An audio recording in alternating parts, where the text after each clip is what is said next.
Isang mapayapang hapon Pilipinas. Narito na naman ang inyong balerina ng bayan, si Lisa Macuja, na bumabati sa lahat ng nakikinig sa DZRH at sa lahat ng nanonood ng RH-TV. Lalong-lalo na sa ating mga kasamahang alagad ng sining at kultura sa buong bansa. Kadalasan, kapag nanonood tayo ng mga live performances tulad ng stage plays, ballet o concert, ang madalas nating napupuna ay yung mga performing artists na lumalabas sa entablado. Di ba pag bumibili tayo ng ticket, ang una nating tinatanong, sino ang bida? O kaya, sino ba ang mga artista dyan? Bihira nating pagtuunan ng pansin ang mga production staff na nagtatrabaho behind the scenes. Yung mga gumagawa ng set, nagdidisenyo ng ilaw, ng musika, ng mga costumes, at kung ano-ano pa. Ito ang mga alagad ng sining na hindi natin nakikita, pero nakasalalay din sa kanila ang tagumpay ng kahit na anong live production. Kaya sa hapong ito, kikilalanin natin ang mga unsung men and women sa likod ng entablado na napakalaki ang ginagampanan ng papel sa bawat proyektong lumalabas sa tanghalan. At kasama natin para sa kalahating oras ng masayang kwentuhan ang Pangulo ng Philippine Association of Theater Designers and Technicians na si Ginoong Leo Rialp. Ang Philippine Association of Theater Designers and Technicians o Patdat ay itinatag noong 1996 bilang pambansang samahan ng mga alagad ng sining na nagtatrabaho bilang production artists, theater designers, costume designers, technicians at iba pang gumaganap ng mahalagang papel behind the scenes sa mga live performances. Layunin ng samahang ito na palaguin ang kaalaman at kasanayan ng mga Pilipino artists sa larangan ng theater design and technology at makipagpalitan ng kaalaman sa mga bansang may matagumpay at aktibong theater industry. Bilang organisasyon, naging kinatawa ng Pilipinas ang Patdat sa mga international exhibitions at conferences sa Prague, Stockholm, Helsinki, Korea, Geneva at Tokyo. Taong 1997 nang maging miyembro ito ng International Professional Organizations na OISTAT, kung saan isa sa mga full-fledged country member ang Pilipinas. Isang mainit na pagsalubong ang hatid ng Art2art sa tanyag na aktor, direktor, set designer at kasalukuyang pangulo ng Patdat na si Ginoong Leo Rialp. Magandang hapon, Leo, and welcome to Art2art. Magandang hapon naman, Lisa. Okay, syempre pag sinasabi yung theater design, hindi pwedeng mawala ang pangalan ni national artist Salvador Bernal. Ano ang papel niya sa pagtataguyod ng Patdat or the Philippine Association of Theater Designers and Technicians? Si Salvador Bernal ang founding member ng Patdat. Siya actually ang nagbuo ng mga theater designers and mga technicians. So, ang ginawa niya, I think maybe 15 years ago, he got together a lot of the theater designers, scenic designers, lighting designers, even stage managers and technical directors. Oo, meron kami mga members na stage managers din.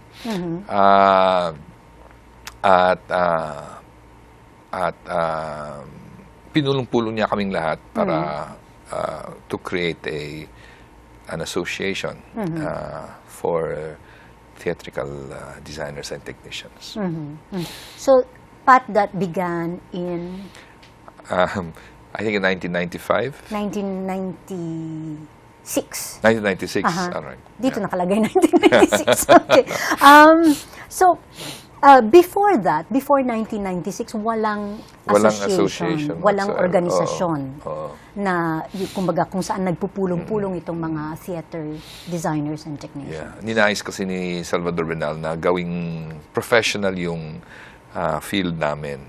Kasi, and at saka para tulungan din yung mga miyembro ng mga designers ng teatro. But does that mean that bago mag-1996, hindi professional ang field ng theater design and technicians? Not as an institution.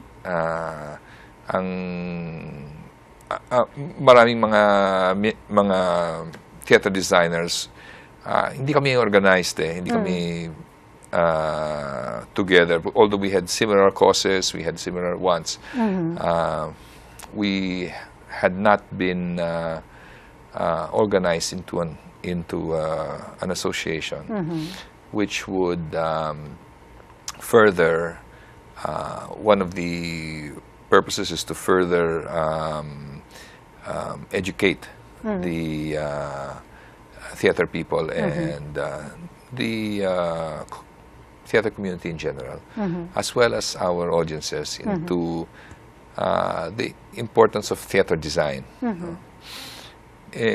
Medyo malawak yung area yun So it needed somebody to sort of put us all together. So why was it important for someone, an association, to put everyone together? It was important because it would lift the standards of theater design. And people would have, and theater, for example, producers in theater, would have a benchmark. And they would have a way of determining or a place to go to, whether to sort of discover where the proper what the proper professional requirements could be from people who knew the business. So ang Patdat ay isang parang accrediting organization? Yes, that's true. Ang ginawa ng Patdat, it at the time, kasi it was just newly organizing, ang ginawa nila, pinulong-pulong nila mga kaibigan ng sining. Hindi lang, actually yung umpisa noon, hindi lang mga theater designers and technicians ang pumasok sa Patdat. Pati mga direktor gaya ni Nonong Padilla, mga manunulat gaya ni Bian Lumbera, at saka mga batikang artist din sa sining gaya ni Teddy Lado. Ang laki ng tulong nila. Kinuha sila ni Badong para makapagbuo ng isang asosasyon. So, yung experience ng mga yon, napakalawak. And so, we started creating standards for the theater industry as well. Pero usually pag nagsama-sama ang mga tao sa isang industriya, ang layunin ng organisasyon ay protektahan ang mga rights ng sa mga unfair practices sa industry. Was this the case with Patdat? At that time, in a very limited sense. Kasi wala kaming masyadong visa at that time. A lot of the people were coming from, a lot of the producers would just hire anybody to design the sets for them and to do the lighting, no? Ang isip ka ng ibang tao, yung lighting designer, pang on-off lang ng ilaw I mean, hanggang ngayon, ganun pa rin, ano? So, the idea of propagating the craft and the art of, let's say, lighting design, set design, was very critical in telling producers as well that we also had rights, artistic rights to our designs and all. No? Sa palagay ko sa ngayon, hindi pa masyadong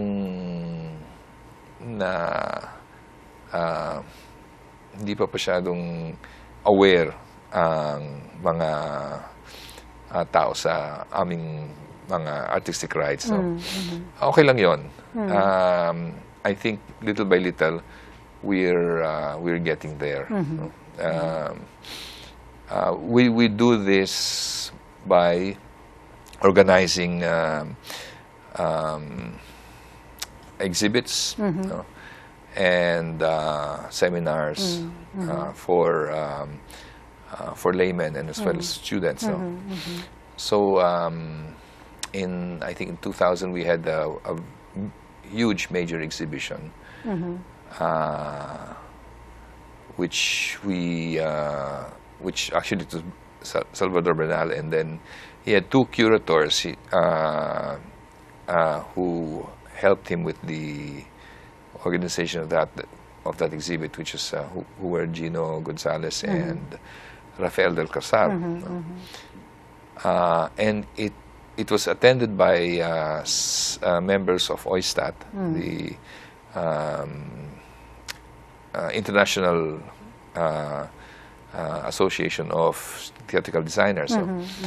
And ang nangyari dun, they were very impressed by what the Filipinos could do. It was quite validating for the Filipino artists to discover that we really had top-notch, first-class artists, no, in theatrical design. So we displayed props and sets and all of many of the maquettes were done. We had costume displays, and the people were quite impressed. The foreigners were quite impressed. That particular exhibit was the first exhibit which we had done for OISTAT. At that time, we were members of OISTAT. So that sort of ushered in our entry into the international organization. Yeah, it's really heartening to know na yung kahit ansang nga sa Pilipino ang mga production designers and technicians, the standard that we uphold is pang-international. Ay, talaga. A lot of the Patdat members also attend international seminars, and workshops.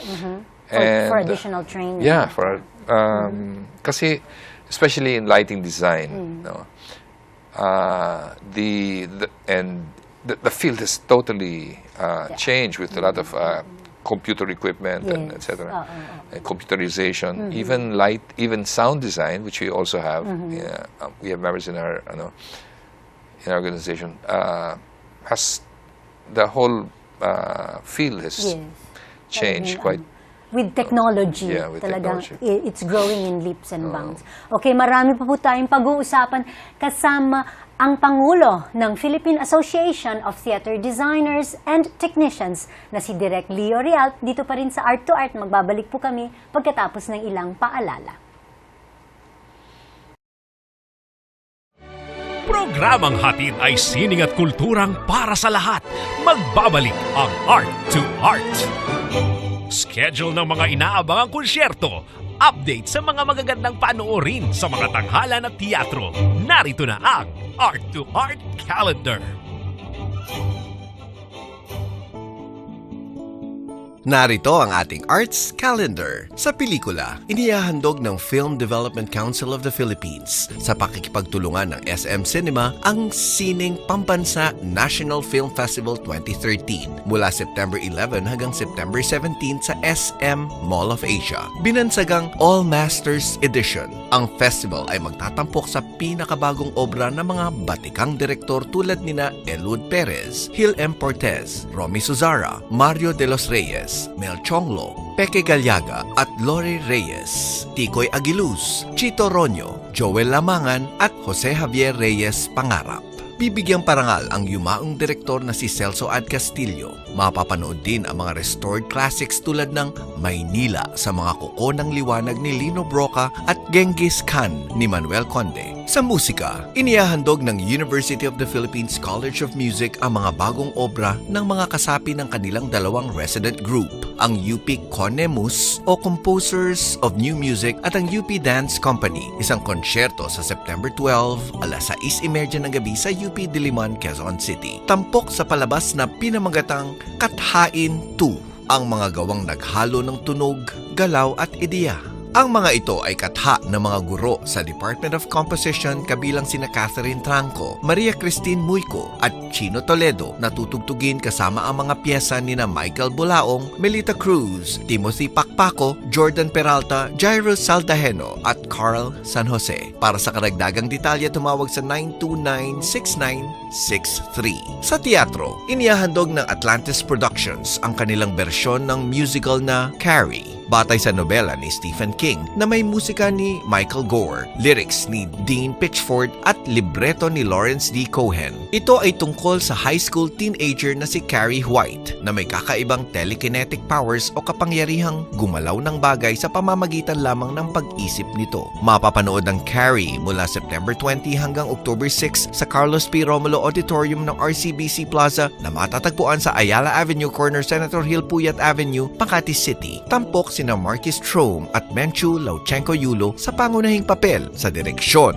ni Bobby Garcia. Para sa kalagdagang detalye, tumawag sa 892-7078. Mga apo, miss nyo na ba ako? Bueno, huwag ninyong palalampasin ang pagbabalik ng paborito nyong lola sa Tatlo Pang Kwento ni Lola Basyang. Hango sa ang mga kwento ni Lola Basyang ni Severino M. Reyes. Tampok ang Ballet Manila at ang ating prima ballerina si Lisa Macuja-Elizalde. Kaya magsama-sama tayong muli mula sa August 30 hanggang September 22 sa Aliw Theater. Kita-kits tayo, mga apo! The world premiere of Ballet Manila's Tatlo Pang Kwento ni Lola Basyang has been moved from August 23 to August 30, 7:30 p.m. at the Aliw Theater, CCP Complex, Pasay City. Shows will also run on August 31st, September 1, 6, 7, 8, 14, and 22. For more details, please call the Ballet Manila office at 400-0292 or 525-5967.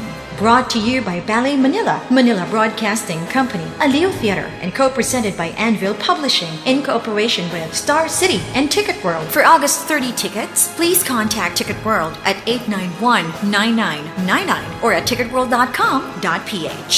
Sponsored by Sea Air, Pride Power Wash, First United Travel, Ralph's Wine and Spirits, and Island Rose.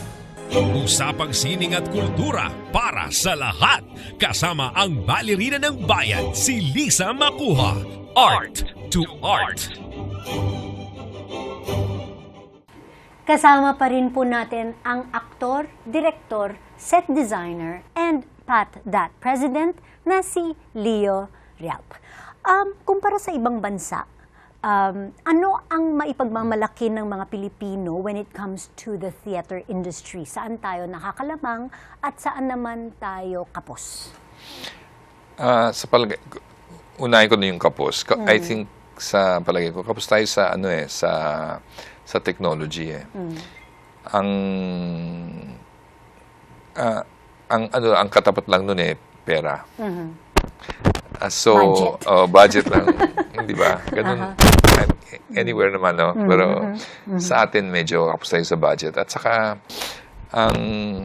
ang feeling ko, kapos din tayo sa panahon. Masyadang ora-orado yung mga productions natin eh. Pero nakakaraos naman, ano. Ay, hindi ko nga gusto yung attitude na nakakaraos lang, no. Pero given those limitations, ang Filipino designer can create from very small budgets and very limited resources, no, and very little time, no. We plan our productions too short. Imagine, I mean, may I ask you, how long does it take to prepare a? How long does the Bolshoi, the Kirov prepare their choreographies and their productions? Usually a year in advance. Isn't that so? So, Tayo minsan isang buwan. isang buwan, dalawang buwan for musicals. No? Hirap talaga. But yung we make do, no. Maganda yung sinabi ni Salvador Bernale. Meron siyang exhibit ngayon sa CCP, no, sa main gallery. Ang sabi niya, you know, the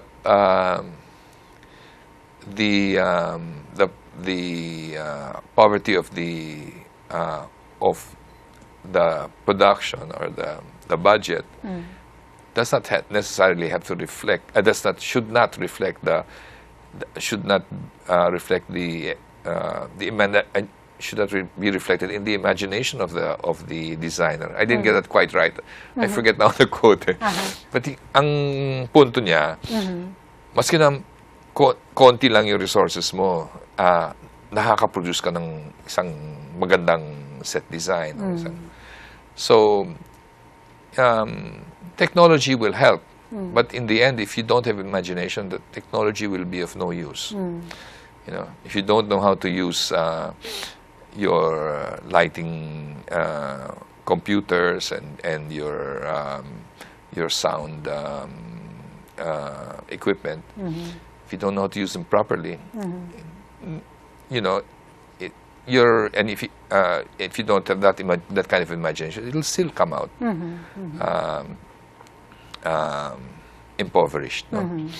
So, importante talaga yung imagination ng ano eh. Hindi naman tayo nagkukulang sa imagination eh, Pilipino, hindi. Diba? No, definitely. So, malaki ang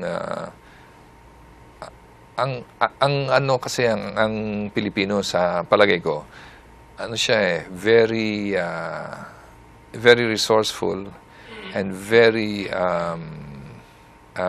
imaginative. So he can pull from all sorts of traditions and all sorts of sources that are around him. I think our culture is very rich because we've had so many influences. And nakakatulong talaga yun. I mean, talagang makikita mo sa imagination of their designs, no? Na it can be quite stunning, quite surprising, and with very low budgets. No? So, let's go back to Patdat. Sino-sino yung mga leaders ng organization, and how do you become a member?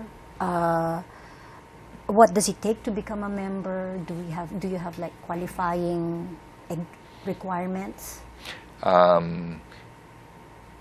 Yeah, when Badorm Guinal put together Patdat, he wanted it to be all-inclusive. He didn't want to be the Patdat to be an exclusive company. So he did not require master's degrees, for example, of the members, which is similar to the United Union of Scenic Artists in the United States. No? However, what the members of the board decided was that they would require at least 2 professional performances, 2 designs for designs for 2 professional performances. And so that by itself is not so easy, no. And that the new members would be recommended by members of Patdat already. So that is how we had existed from the beginning. That all we needed were recommendations and 2 professional works. So. Right now, we because when Badong got sick, we had sort of Patdat had sort of laid low. We had lost a very influential leader, and he wasn't able to see to Patdat anymore. He was a very difficult act to follow. So nobody wanted to be president after Badong. But you got elected. So we had tried electing other people before, no? And they simply didn't want to come in after Badong. Siguro mas makapalang mukha ako siguro. So Badong was a very good friend there. So and I wanted to further his vision. I just thought I thought it was worthwhile. So right now we're in the process of housekeeping again. Kasi medyo nagkagulo-gulo when for a time Patdat was not very active. So what I was thinking of, what we're thinking of doing now is maybe increasing memberships, and I mean going out again, no, and seeking members from hopefully from all of the Philippines. So I believe we have a few members in Davao and Cebu, but we have not been in touch for some time. Okay, so sa mga I think those that are qualified to become members of Patdat, how can they get in touch with you? Perhaps they can. The best person to get in touch with is our secretary. Our present secretary now is Dennis Marasigan, and our treasurer is Eric Cruz. Eric Cruz is with the Cultural Center of the Philippines. I think that he might be the best person to get in touch with.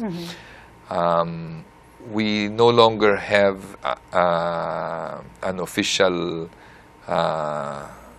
We have a website, no, but I'm not sure of the mechanics in getting to the website.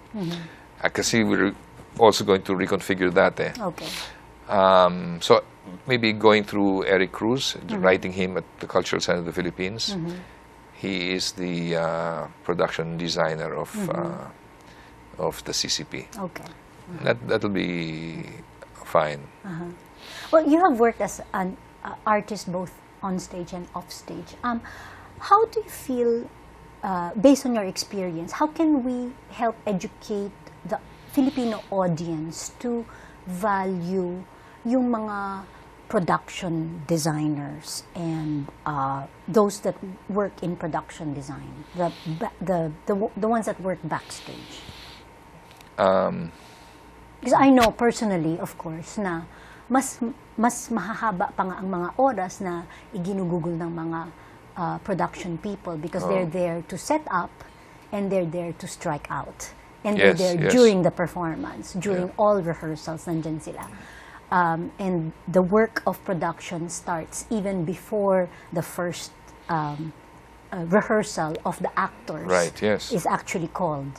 No? So, how can we transfer that knowledge, that inside knowledge, to the theater-going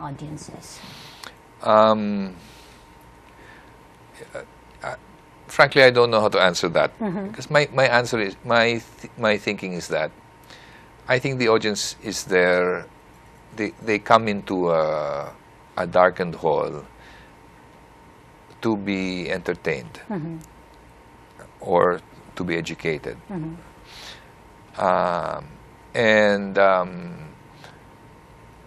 If you begin noticing that, oh, the lights change, or the sound begins to impose itself on you, or let's say you begin seeing how the sets begin to change, etc., etc., then you are probably not a very good designer. Because it should really be as unobtrusive as possible. Especially with lighting design. Lighting design tells you how to feel. No? Set design tells you how the play is to be interpreted, or how the costume design tells you what period you're in, etc. And because all theater works towards, well, much of theater now works towards yung suspension of disbelief. No? It must allow the audience to be carried into the scene. No? It ushers the audience into that world. No? Importante lang kasi na hindi sumasagabal yung design. No? So, in answer to your question, we just really want to weave our magic. Okay? Yeah. Now, when the audience comes out of there and the particular members are inspired, and I know this with many people who have watched plays and they have decided, this is what I want to do. You know?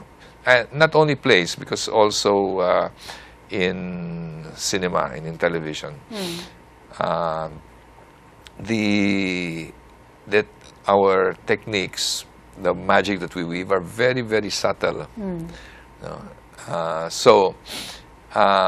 But I believe if you have a special inclination towards the arts, you will get to think about it, and you will say, I wonder how they did that. You know? And I wonder how I can do something like that, or how can I create that kind of a scene. If I be a costume designer or a set designer, or I guess even if I had wanted to be an actor. Okay. What I feel lang in the Philippines is that we don't go into training. We think that we can just immediately get Marami into... talaga sa atin mga uwido. Oo nga eh. Walang training. Papasok na lang. Gagawin ko na lang. Pero pretty good. I mean, yung innate... Ako I think ko yung genius ng Pilipino na sa performing arts eh. I don't think we're very good politicians. Let's not get into that. Wala na tayong oras para dyan. Sorry, galing lang ako sa rally kahapon eh. Mabilis na naman ng kalahating oras. Nagpapasalamat kami, of course, kay Patdat President Leo Ralph sa pagbisita ninyo dito sa aming programa. And I know that you have a tough act to follow sa Patdat as Patdat President, but we wish you all the these resources and, of course, more power and many, many projects and many more members. Thank you very much. We need it. At sana talaga dumami ang mga miyembro ninyo. Mga kaibigan, samahan ninyo kami ulit sa susunod na linggo, alas 3:30 ng hapon, dito lamang sa Art2art. Ito po si Lisa Macuja, nagpupugay sa artistang Pilipino.